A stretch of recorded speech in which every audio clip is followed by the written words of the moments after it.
Hey everyone, welcome to Arsenal Fan TV. This is the review of Arsenal's 1-0 defeat to Swansea at the Emirates Stadium this evening. A bitterly disappointing result to say the least. We've been on such a vain run of form recently, and to have a result like this in these circumstances, which is a result that kind of looks like the kind of performance we were putting in about 2012. This game really reminded me of the performance we put in against Swansea when we lost 2-0 and Michu scored 2 goals. We lost that defensive shape when Coughlin went off. It was a poor game from us. I mean, we controlled possession in this fixture, but we weren't productive with it. We didn't perform at the right end of the pitch. We had the chance to do it, but unfortunately we couldn't put them in the back of the net, and we've been punished. Because I think, to be fair, I think we were a bit cocky this evening. I think we were a bit arrogant. It was, again, to the game against Monaco a couple of months ago when we lost 3-1 at home. It was the same kind of arrogant manner. We turned up at this game kind of thinking that we're Arsenal, we can push aside Swansea. We've been on such a good run of form, we can put them to bed. It wasn't the case there. Swansea are a very good side. Under Gary Monk, they've been performing some excellent football, and I think this result pushes them up to 8th in the table. So they're certainly not a team that we can take lightly. They've got some excellent players in midfield, such as Key, Jonjo Shelvey. At times, they were dominating the midfield, and I think it was a very poor display from every outfield Arsenal player today. I don't think there's any player that can really be feeling too confident after that performance. I think we just too many arrogant mannerisms within the side, and it frustrates me that we think at times we're better than we actually are. There was a lack of effort in that first half. I think it was just a very lacklustre display, a lack of impetus, I think would be the right word to describe how he performed. There was no one able to put the ball in the back of the net.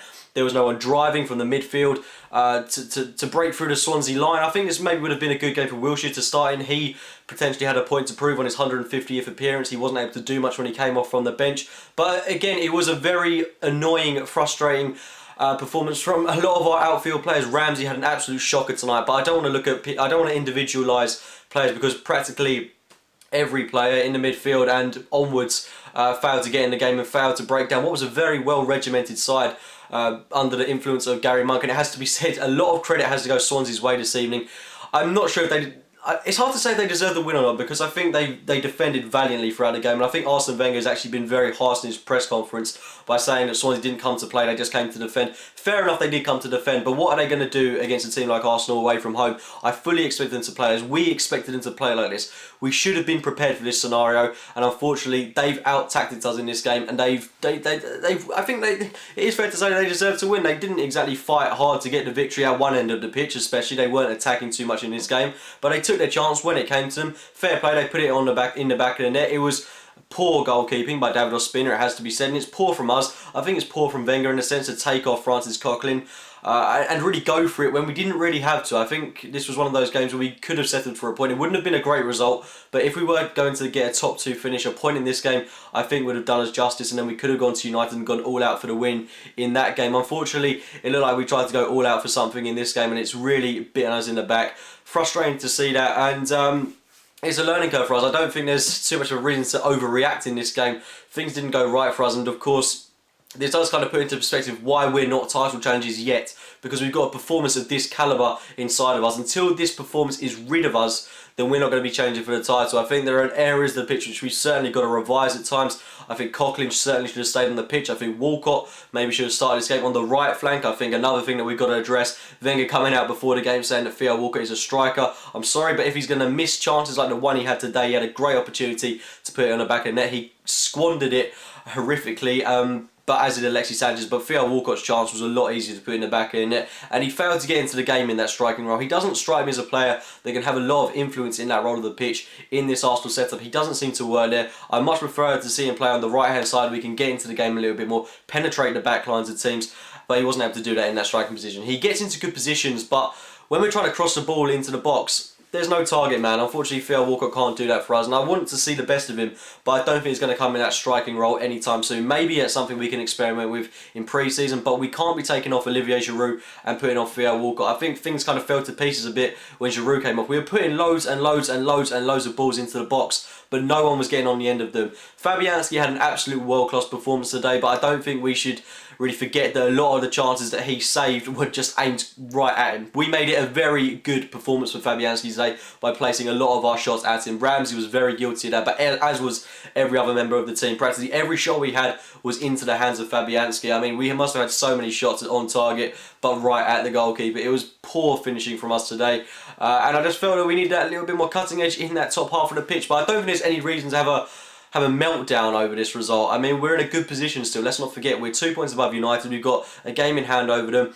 It has squandered our chances for second place. I think that's saying the very least. I think we have bottled it in a sense, and that's very frustrating to see. This was a very good opportunity for us to get second. It's a game we should have won. Swansea have taken 6 points of us this season. We haven't beaten them, and they've beaten us twice over. That's not good enough. As good as the team Swansea are, for us to not get a point off them at all is diabolical. No matter how good Gary Monk is, no matter how good Swansea have been playing this season, it's simply not good enough. And I'm very frustrated with how he performed tonight. And that we haven't at least got a point from the game. I felt that we maybe credited that at least. But you've got to hope that Swansea can do us a favour against Man City next week, because you know, we're relying on Man City now to slip up if we're to get second. Hopefully Swansea can get a result against them, and then we've got a win against Man United at Old Trafford. If anything, that's a great opportunity to bounce back, but I'd like to have gone into that game with a bit more confidence behind us. This result is, of course, going to hinder our confidence. I want to see Danny Welbeck feature in that game if he's available. No more Aaron Ramsey on the right-hand side of the pitch. Completely takes out an outlet of us of the pitch. It's frustrating because I'm saying that word a lot now, it's getting a bit repetitive, but he drifts in from the right-hand side into the centre of the park, completely takes out the right flank for us, and leaves a lot of work for Bellerin to do. I know Bellerin struggled deeply with the threat of Jefferson Montero this evening, and it's just something that's got to stop. We've got to look at our tactics a bit more. We've got to look at the opposition a bit more before we face them. Jefferson Montero, Nathan Dyer, Sigurdsson, players that were attacking us with pace this evening, making it very difficult for us, and I felt that our defence certainly struggled at times to cope with the threat that Swansea had. But Swansea, you've got to say, certainly deserved their victory today, and you've got to say hats off to Lucas Fabianski for putting in a world-class performance. But like I already mentioned, we helped him a lot in putting in such a good display by aiming all our shots at him. Our next game is at Old Trafford. You know, not the most ideal fixture to go into after a loss at home to Swansea. I mean, I still can't believe we lost at home to Swansea of all people. But I mean, you've got to congratulate Swansea. They performed admirably this evening, and they're having an excellent season under Gary Monk. I do hope they get something against Man City next week and keep us in the race for second place in the Premier League. But like I was saying, Old Trafford up next. It'd be great if we could do the double at Manchester United, and if we could feature Welbeck in that game, playing on the right-hand side, Giroud up top, Alexis Sanchez on the left, Ozil in the middle. I want to see a better, more influential display from Mesut Ozil. Obviously, keep cockling on for the full 90 minutes, otherwise that's going to cost us a little bit. And just really, we've got top 4 in the bag, but I don't want us finishing 4th. That would be absolutely disastrous. If we lost to United, that's potentially where we could be coming, which would just be a horrible thought. I mean, our home games now are Sunderland and West Brom. Look easy on paper, but if we perform to the standard that we have done today, they're not going to be easy for us whatsoever, and we're not going to make them easy for ourselves if we continue to play in this arrogant manner that we have done against teams that we think we should be beating. But hopefully we can make it 9 points from 9 in our remaining fixtures. We've got to go into that game against Aston Villa on May the 30th with a lot of confidence behind us if we're to stand a chance of lifting the FA Cup trophy once more. But it's a disappointing result tonight, but let's not have a meltdown over it. It is a blip in what could be still a blossoming career. We've got a lot of points, well, not a lot of points to play for, 9 points to play for. It can still be a good end to the season, but let's just look at this as a blip, take a learning curve from it. I mean, that's all we can do. We've got to look back at it and just really reassemble what was a poor display from Arsenal this evening, be a bit more penetrative in the future, and basically that's all I've got to say on what was a shocking, not shocking, but disappointing result and performance from Arsenal this evening. But anyway, guys, those were my thoughts. Leave your thoughts on the game in the comments box below. Let me know what you're thinking going into the game at Old Trafford